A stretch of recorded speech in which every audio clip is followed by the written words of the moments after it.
국민의힘 전당대회 마지막 합동연설회는 수도권에서 열렸습니다.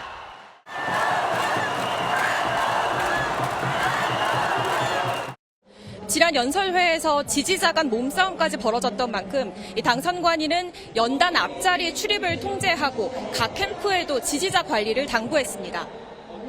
하지만 1차 과반 득표를 목표로 하는 한동훈 후보를 향한 집중 견제와 후보들 간 설전은 계속됐습니다. 먼저 이날 오전 방송 토론회에서 한 후보는 나경원 후보에 대한 새로운 폭로를 했습니다. 나 의원님께서 저에게 본인의 패스트트랙 사건 공소 취소에다가 부탁하신 적 있으시죠? 저는 거기에 대해서 제가 그럴 수 없다고 말씀드렸고요. 당대표 자질이 없다는 비판과 함께 한 후보의 입이 리스크라는 말도 나왔습니다. 보수 가치에 대한 책임감도 보수 공동체에 대한 연대의식도 없는 당대표에게 저희는 당을 맡길 수 없습니다. 한 후보의 입 리스크, 우리 당의 새로운 위험으로 등장했습니다. 누가 물어보지도 않았는데 자기가 옳다는 걸 보여주기 위해서. 한 후보는 사실에 기반한 반박이었을 뿐이라며 내부 총질 지적에 적반하장이라고 맞섰습니다. 저에 대해서 얘기하는 건 검증이고 제가 얘기하는 건 내부 총질인가요? 저는 딱 이거 한마디 했잖아요. 그리고 철저하게 팩트에 기반한 것이고요. 윤상현 후보는 논란 확산을 경계했습니다. 선을 넘는 발언들은 조심해야 되겠다 이런 걸 느꼈습니다. 그래서 우리 스스로 자중자애하자. 까딱 잘못하다 야당 공격의 빌미가 될 수 있다. 합동연설을 마친 후보들은 두 번의 방송 토론만 남긴 가운데 내일부터 당원 투표가 시작됩니다. 일명 패스트트랙 사건은 지난 2019년 4월 나경원 후보가 자유한국당 원내대표 시절의 일입니다. 당시 여당인 민주당이 공수처법 등을 신속 처리 법안, 즉 패스트트랙으로 처리하려 하자 자유한국당은 몸싸움까지 불사하며 저지했습니다.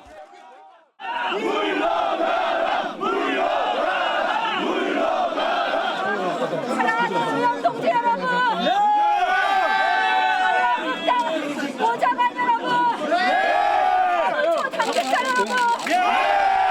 오늘 대한민국 헌법을 지킵시다! 나 후보가 일명 빠루를 든 모습은 험악했던 당시 상황의 상징적인 장면이 됐습니다.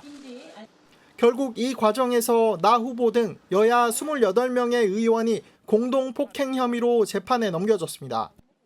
해당 재판은 현재까지도 이어지고 있는데 한동훈 법무장관 시절 나 후보가 한 후보에게 공소 취소를 부탁했다는 게 논란의 핵심입니다.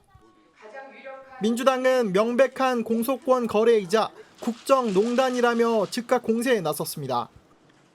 형사사건 청탁이라니 국민의힘은 선거를 치를 것이 아니라 후보 모두 다 같이 손잡고 자진 출석해 검찰의 수사를 받아야 합니다. 조국 전 조국혁신당 대표도 국민의힘 전당대회를 통해 공수처나 특검을 통해 밝혀야 할 사안이 드러났다고 가세했습니다. 저는 외화내빈이란 말이 딱 맞다고 생각을 합니다. 법무부 장관으로서 이재명 대표 그 당시 구속 기소하겠다고 했는데 영장이 기각됐습니다. 책임 느끼십니까? 안 느끼십니까?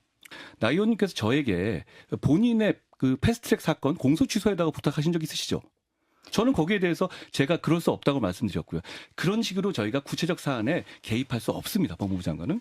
그거는 구체적 사건이 아니라요. 실질적으로는. 이 발언의 파장을 몰랐을까요, 한 후보가?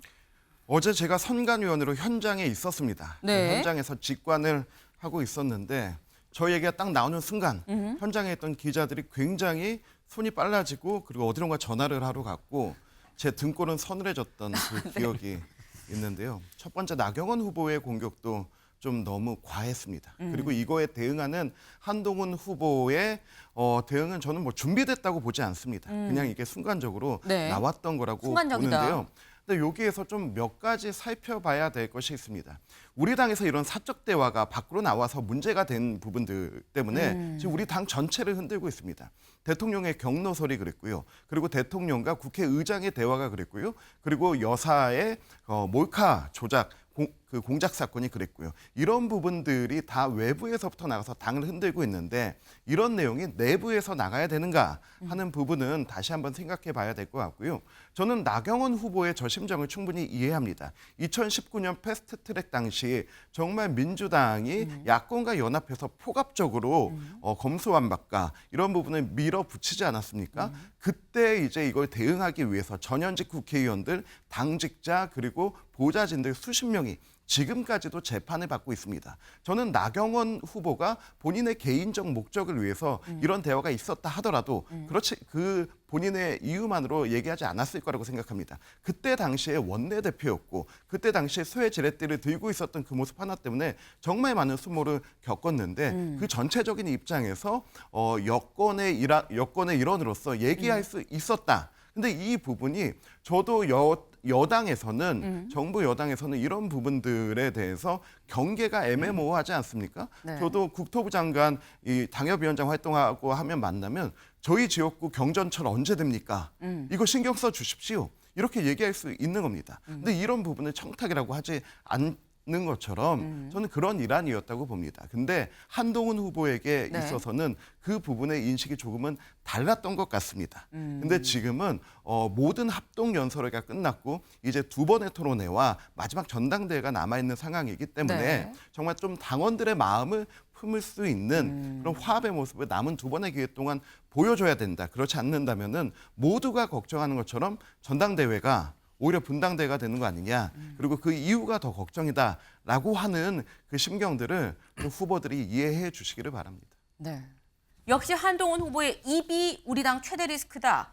할 말 하지 말아야 할 말 구분 못하고 악의적으로 왜곡까지 해서 보수 진영 전체를 낭떠러지로 내몰았다라고 얘기를 했습니다. 할 말 못한 말 모르고 여기에 왜곡까지 하냐. 입이 리스크다라는 게 나경원 후보인데 원희룡 후보도 글을 올렸어요. 뭐라고 올렸느냐. 짧게 올렸습니다. 무차별 총기 난사. 이러다 다 죽는다. 오징어 게임에 나오는 얘기죠. 이러다 다 죽어요. 네, 이러다 다 죽는다는 거. 무차별 총기 난사 아니냐라고 얘기를 했습니다. 그러면서 뭘 올렸느냐. 민주당 김승원 의원의 SNS 글과 조국 의원의 SNS 글을 올렸어요. 이 글을 봐라. 이거 무차별 총기 난사 아니냐라고 지금 얘기를 한 건데 김승원 의원이 뭐라고 얘기를 했느냐. 네, 김승원 의원이 한동훈 후보에게 법무부 장관 때 뭐 했냐라고 하니까 한 후보가 나 후보는 패스트트랙 형사사건 공소 취소해달라고 부탁하지 않았냐라고 자백을 했다라고 얘기를 합니다. 공소권 거래이자 국정농단 아니냐 이거 수사해야 됩니다라고 얘기를 했습니다. 서로 싸우다가 야당에 먹잇감 던져줬다. 야당에서는 지금 사실 할 말이 되게 많은 상황입니다. 야당 입장에서는. 네. 오늘 만평도 있었어요. 만평이 뭐가 나왔느냐. 만평 같이 보시죠. 네. 지금 보면 한동훈 후보가 황새고요. 그리고 조계는 원희룡 후보입니다. 두 사람 지금 딱 봐도 황새랑 조계랑 지금 싸우고 있는 거죠. 서로. 근데 저 멀리서 누가 있느냐. 이재명 전 대표가 있습니다. 뭐라고 생각하냐? 어부지리, 어부에이드. 네. 국민의힘 전당대회 멀리서 보고 있다가 어부지리로 주수면 되겠구나라고 생각을 하지 않겠느냐라는 겁니다. 근데 사실 이걸 보면 김기영 대변인님 살짝 그림에서 지금 아까 저희 원한 관계는 옛말 아까 김준호 대변인께서 신원한 관계다. 나경원, 한동훈의 신원한 관계다라고 말씀하셨는데 희룡 말고 경원도 어디 있어야 되는 거 아닙니까? 저는 뭐 희룡을 경원으로 바꿔도 뭐 크게 차이는 무관할 것 같고요. 저는 드는 생각이 저희가 총선에서 졌기 때문에 이번 전당대회를 통해서 뭐 리더십을 세우는 것도 그렇지만 국민에게 다시 한번 저희가 기회를 달라고 호소하는, 육수하는 어떤 시기거든요. 그렇다면 우리가 겸손하게 해야 되고 과거에 머물지 말고 미래를 제시해야 됩니다. 네. 근데 이제 문제는 민주당도 총선의 민심을 오독하고 있어서 지금이 민생보다는 이재명 전 대표의 방탄 그리고 대통령 탄핵의 어떤 방탄 국회와 탄핵 국회로 몰아가는 부분에 대해서 사람들이 많이 실망하고 있습니다. 그렇기 때문에 악재거든요. 우리한테는 호재고. 근데 우리가 못함으로써 우리의 이 악재가 그들의 악재를 가리고 있는 형국이죠. 그러니까 이게 정치라는 게 서로 잘하는 경쟁이면 되는데 현실은 서로 못하기 위한 경쟁으로 비춰지는 면이 없지 않아 있습니다. 그렇기 때문에 저희는 요번에 기회가 굉장히 절실했는데도 불구하고 못하고 있다는 부분, 이 부분이 어제 저도 현장에 그 합동연설에 갔는데 사람들이 그런 말씀을 하더라고요. 빨리 끝났으면 좋겠다.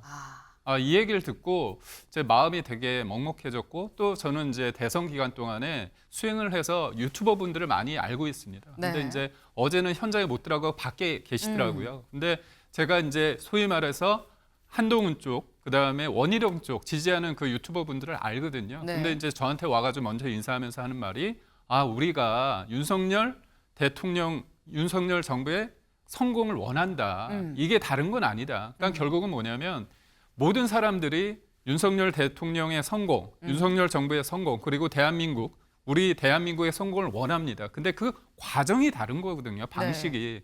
근데 이게 그 목표까지 다르다고 생각하기 때문에 서로 싸우는 것 같아서 이 점에 있어서는 첫마음, 이거를 좀 생각해야 된다고 봅니다. 국민의힘 전당대회가 당원들 간의 난투극과 후보자 간의 비방 그리고 수사까지 필요한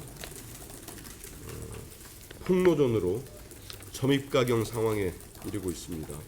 우리 당은 국민의힘 국힘과 대비된 당원 축제로서 전국 당원대회를 잘 치를 수 있도록 하자는 최고위원들의 말씀이 있었습니다.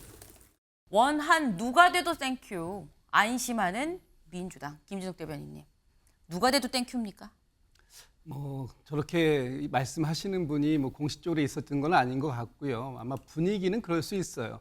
지금 왜 그러냐 하면 국민의힘의 당권 주자들이 누가 돼도 예를 들면 한동훈 후보가 지금 가장 유력하게 보이는데 한동훈 후보가 돼도 용산과의 관계, 대통령과의 관계가 굉장히 불편할 것이다.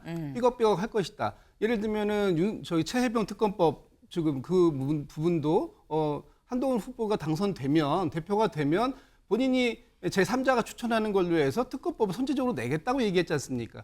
또 김건희 여사에 대해서도 이번 토론회 과정에서 검찰의 수사, 조사 필요하다. 또 김건희 여사의 사과 필요하다라는 것에서 다 지금 동의를 하고 있는 상황이에요. 이런 것들이 과연 용산 대통령실에서 쉽게 받아들일 수 있는 상황인가라고 보면 그렇지 않을 것이다. 그래서 대통령과의 불안한 관계, 당정 관계, 새로운 당정 관계를 어떻게 만들 것이냐 하는 부분들에 대해서 문제가 있을 것이다라고 보는 것이고 원희룡 그 후보가 대표가 되게 되면 아마 용산의 대통령실이 다시 그 여의도로 왔다라고 하는 그 용산 대변인이라는 얘기까지 나올 정도로 그렇게 지금 하고 있기 때문에 어쨌든 윤석열 정부가 윤석열 대통령이 부족해서 지지율 20%대의 부분을 헤매고 있는 이런 상황들 속에 과연 국민의힘 입장에서 보면은 좋은 선택일지 모르겠지만 민주당 선택 입장에서 봤을 때도 나쁜 선택은 아니다라는 측면으로 보면 할만하다라고 보는 분들이 있어요. 그러나 제가 볼 때는 그렇게 방심할 정도, 안심할 정도는 아니고 방심하면 안 된다. 그러니까 국민의힘이 어떻게 하든 민주당은 민주당의 모습을 제대로 보여주는 것이 지금은 중요한 시점이고 민주당 역시도 이제 오늘부터 후보들 간의 토론회를 시작으로 해가지고 한 달 동안에 이제 전당대회가 시작됐거든요. 네. 민주당도 국민의힘의 이 팀킬 전대 이것을 좀 타산지 삼아서 민주당의 전당대회가 잘 끝날 수 있도록 노력해야 될 것이다라는 말씀을 좀 드리고 싶습니다.